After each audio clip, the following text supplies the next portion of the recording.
नौकरी, मजबूरी या शौक, सीधी सादी सी रोली की शादी सिड से तय होती है।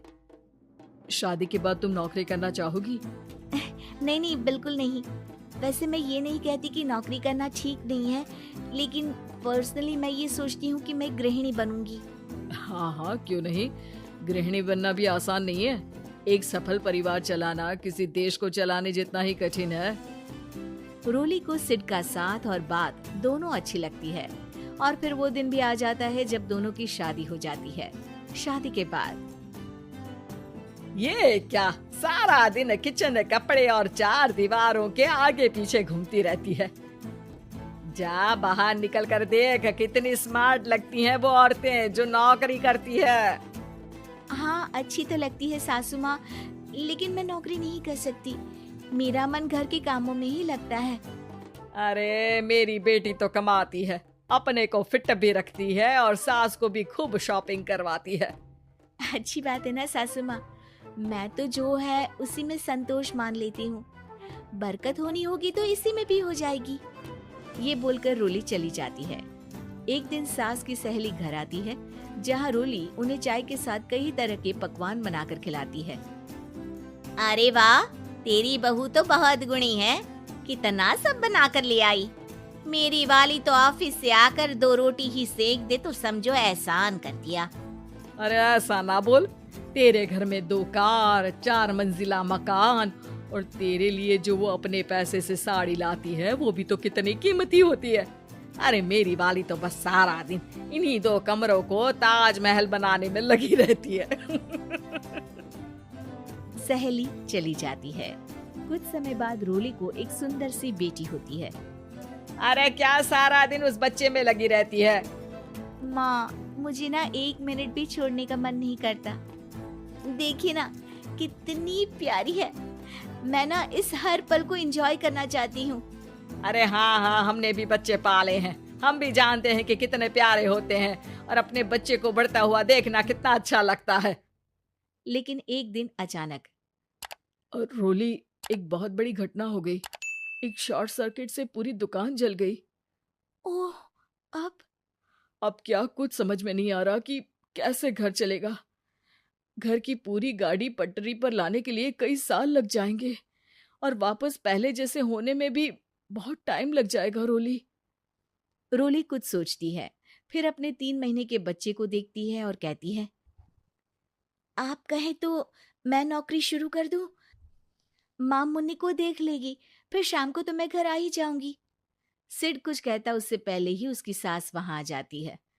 अरे हाँ हाँ, अब भी तुझे नौकरी करने के लिए पूछना होगा। अरे घर पर इतनी बड़ी विपदा आ गई है, तू है कि बच्चे का मुंह देख रही है। अरे क्या मुझ पर भरोसा नहीं है?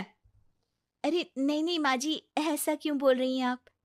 फिर क्या था, सिड से पूछकर 3 महीने की बच्ची को रोली सास के पास छोड़कर चली जाती है।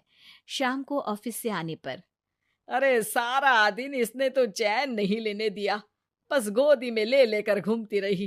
हाथ दर्द हो रहा है। बहू को बहुत गिल्ट फील होता है, लेकिन जब वो घर की हालत देखती है तो चुप रह जाती है।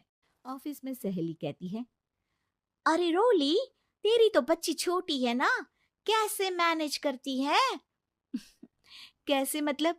घर पर रहती है वो अपनी दादी के साथ। ओ यार, कितनी अच्छी है तेरी सास। मेरी सास को जब पता चला कि मैं नौकरी ज्वाइन करने की सोच रही हूँ, वो तो सीधे अमेरिका चली गई मेरी ननद के पास। अच्छा, फिर तू कैसे मैनेज करती है? अरे मैंने तो फुल टाइम मेड रख ली है। ओहो, वो तो बड़ी महंगी होगी ना? हाँ यार, लेकिन कमाई भी तो हो रही है ना। यार, मैं तो कभी अपना बच्चा इनके मम्मी पापा के पास ना छोड़ू। प्यार दुलार में खराब कर देते हैं ये दादा दादी बच्चे को। नहीं नहीं, मुझे अपनी सास पर पूरा विश्वास है। जो मेरे पति को इतनी अच्छी शिक्षा के साथ बड़ा कर सकती हैं, वो मेरी बच्ची को कभी नहीं बिगाड़ेगी। खैर, रोली की इस सोच से उलट पड़ोसियों के बीच हाथ में बच्ची पकड़े रोली की सास कहती है, अरे क्या बताऊं, सारा दिन बहू बाहर रहती है। पहले अपने बच्चे पालो, फिर बच्चों के बच्चे। अरे अपना जीवन तो कुछ रहा ही नहीं। अरे नहाने भी जाती हूँ ना तो इसे साथ रखती हूँ, कल को कहीं गिर गई या चोट लग गई तो बहू तो हमारी खाल उखाड़ लेगी ना। अरे ऐसा भी क्या डरना बहू से, नौकरी थोड़ी की है उसकी। अब क्या बताऊं, पढ़ी लिखी लड़कियां हैं आजकल की। चलो चलती हूँ, सब्जी बनाने का वक्त हो गया है। बच्चे आएंगे तो खाना तो बना मिले।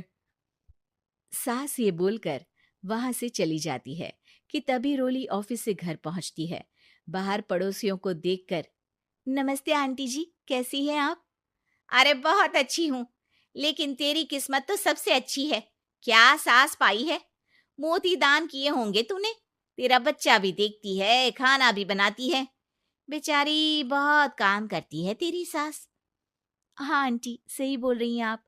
अब ऑफिस भी दूर है तो आने जाने में वक्त चला जाता है। खैर चलती हूँ। हाँ हाँ बेटा जाओ, गर्मा गर्म खाना खाओ। रोली घर आती है, जहां सास एक बार फिर छोटी सी मुन्नी की शरारतें गिनाने में लग जाती है। अरे आज तो इसकी वजह से मुझे 2 बार कपड़े बदलने पड़े। बार बार पानी गिरा दे रही थी।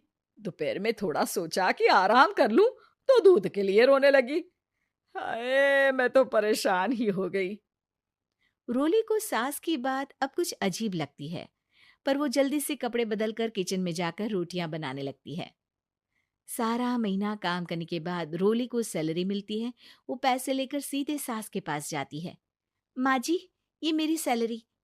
आपने हर कदम में इस घर का साथ दिया। मैं नौकरी करने के पक्ष में नहीं थी। मैं तो अपने बच्चे को बढ़ता देखना चाहती थी। मैं थोड़े में भी खुशी थी। कभी मैंने आपको किचन में पैर नहीं रखने दिया था। घर की मुसीबत नहीं आती तो मैं कभी इन जिम्मेदारियों को आप पर पड़ने नहीं देती। अब सास समझ चुकी थी कि उसकी गलती कहाँ है।